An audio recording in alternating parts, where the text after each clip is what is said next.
You know what's fun? Overreaction. Except when you take it to a ridiculous level. Isn't that fun?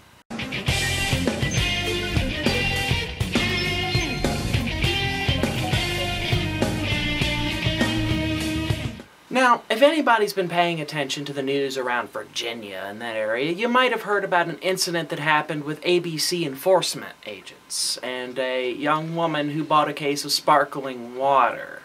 Now, if you haven't heard, the gist of it is they suspected she was buying beer with a fake ID, so they approach her as she's going to her car as plainclothes agent. This is important, they're plainclothes agents. They don't immediately identify themselves as such, and weapons get drawn as she's running from them. She gets to her car, and she drives off because these guys are running at her with guns, basically. And, you know, if you ask me, that's a pretty good response to people charging you with weapons, is to get the fuck out quickly. Now, not only does this cause further incidents where they try to charge her with, like, assaulting officers, resisting arrest, and all this other stuff, but she was buying a case of sparkling water.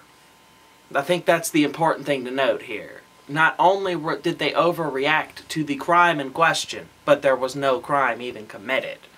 Now, why would I even bring this up, huh? Why is this an issue beyond, wow, that's outrageous? It has to do with what I would call government overreach and overreaction to crime itself.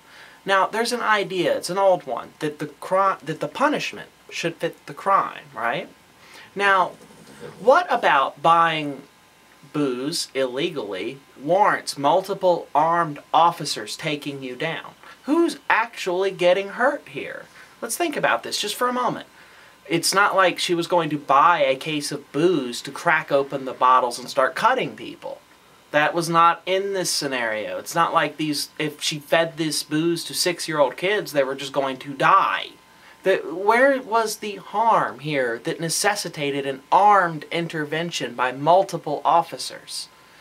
That, I think, is really the core issue here. Not just that they overreacted to the particular instance we're, talking about, but a general overreaction to criminality itself. Now, of course, if we start talking about violent crimes, it's a completely different scenario. We do need armed officers, we do need a strong response to violent crime. But when we talk about non-violent crime, especially something like buying booze illegally, what exactly about that even necessitates such a response at all? I'm puzzled. But more than puzzled, I'm a bit outraged, to put it mildly. I think the best way to sum up this whole instance is what the fuck, people. Like, why are we allowing our police officers to become more or less the goddamn military? Why are we allowing our police officers to become increasingly an armed Gestapo force, more or less, where now if an officer wants to just stop you, you're just walking down the street, right? An officer can stop you, ask you for your identification, run your records, check you out, detain you for nothing, literally.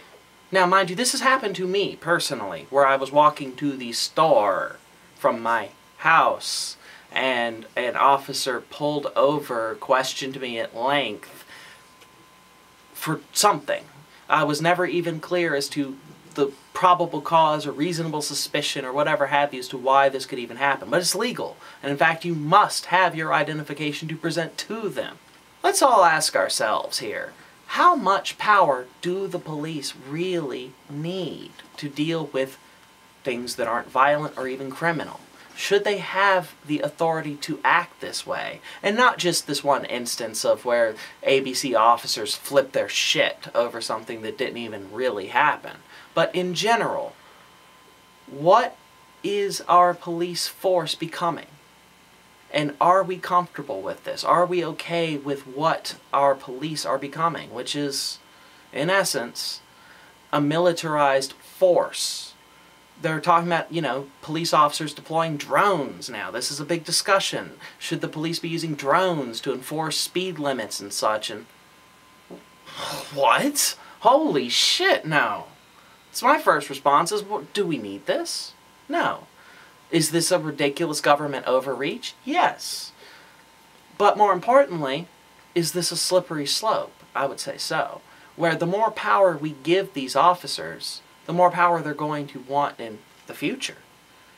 It's not like they're going to give up these authorities, or if they start using drones or any other privilege that we've given them recently since 2001, are they ever going to give it up? No. So the more we give them, the more they will keep taking. The more authority we give them over us without legitimate cause, the more authority they will exercise over us without legitimate cause. It follows logical progression. You give somebody the authority to do something, they're probably going to do it, and they're going to keep doing it. It's a lot easier to give authority than it is to take it away. And so, if you take anything from this story, if you look it up, take from it a general sense of unease with the authority that we have given our police officers. And take from it a sense of, I would hope, violation between the trust of officers and civilians. Because, well, how else does the system work if we cannot trust our law enforcement officers to exercise their authority in a legitimate and beneficial manner? If we can't trust them to even do that, then we need to live in fear of them. And if we need to live in fear of our own police, who's really the criminal? Just something to think about.